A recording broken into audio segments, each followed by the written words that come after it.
The first thing I noticed was the sound of her laugh. Not the fake, brittle one she used on strangers, the real one. The laugh she only used when she thought she'd won. I was already seated, 2 tables away, back to them. I didn't turn around immediately. I wanted the moment to stretch, to burn. The waiter poured my wine. My hand didn't shake, not even once. It took 3 deep breaths before I glanced over my shoulder, and there she was, my sister, in my engagement dress, hairpinned the way I'd planned to wear it next month. Across from her sat Daniel, my fiancé. His hand was on hers. Our restaurant, our table, my life. Before Daniel and I met 3 years ago, he wasn't lightning. He was gravity. The kind of man who made you feel like the center of his universe. He memorized the way I took my coffee, kissed my forehead in public, and told me I was the safest place he'd ever known. And my sister, Leah, she was the wild one, always competing, always testing boundaries. We were close once, until I started winning the things she wanted. Jobs, friends. Now, apparently, men. When Daniel proposed in that same restaurant last winter, Leah cried louder than me, told me I was the luckiest girl alive. I believed her. Cracks. It started small. Texts Daniel wouldn't explain. Leah suddenly too busy to see me, except when Daniel was around. Her compliments became sharper, edged with something I couldn't name. Then, 2 weeks before the engagement party, I found her scarf in Daniel's car. He swore she'd left it there after a family lunch. I smiled, nodded, pretended to believe him. But inside, I started counting days. The evidence.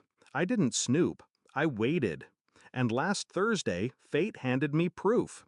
A friend texted, "Isn't this your sister? She's at Jardin with a tall guy. Looks like your fiancé." She sent a photo. Leah, Daniel, same table where we'd celebrated our anniversary. His tie loose, her hand on his thigh. I stared at the image for a full minute. Not angry, not crying, just cold. The shift. People expect you to break when your heart does. I didn't. I became precise. First, I moved my savings into a private account. Quietly canceled the joint credit card. Then I called the restaurant, reserved the table directly beside theirs for Saturday night. Same time, same waiter. I picked my black dress, the one Daniel hated because it made me look unapproachable. Perfect. Saturday.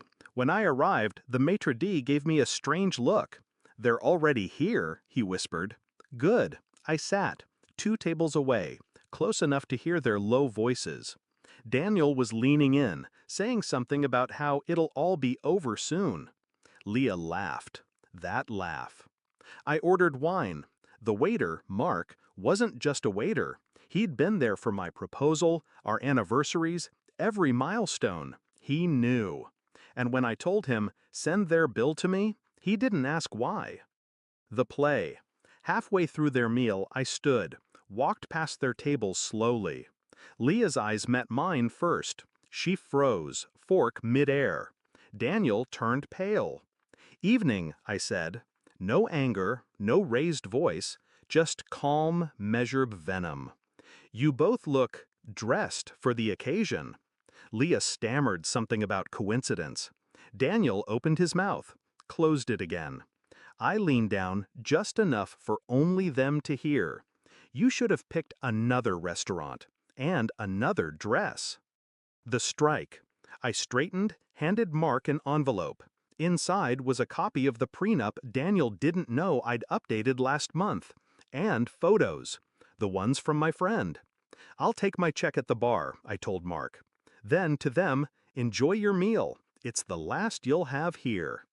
They didn't follow me immediately. I think they were still processing. But when I reached the bar, I heard the voices rise. Daniel accusing her. Leah accusing him. Perfect. Fallout. By Monday, my lawyer had filed for breach of trust under the prenup clause. Daniel lost the apartment, my apartment. Leah's husband, Oh yes, she was married. Got the photos too. By Tuesday, she was living at our mother's, pretending it was temporary. Daniel? Sleeping in a hotel, last I heard. Now, I don't miss them. I miss the version of me who thought they were mine.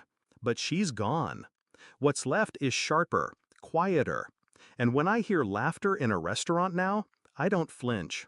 I just listen. Because I know exactly what to do with betrayal when I hear it. Final line. They taught me the difference between love and ownership. Now, everything I own stays mine.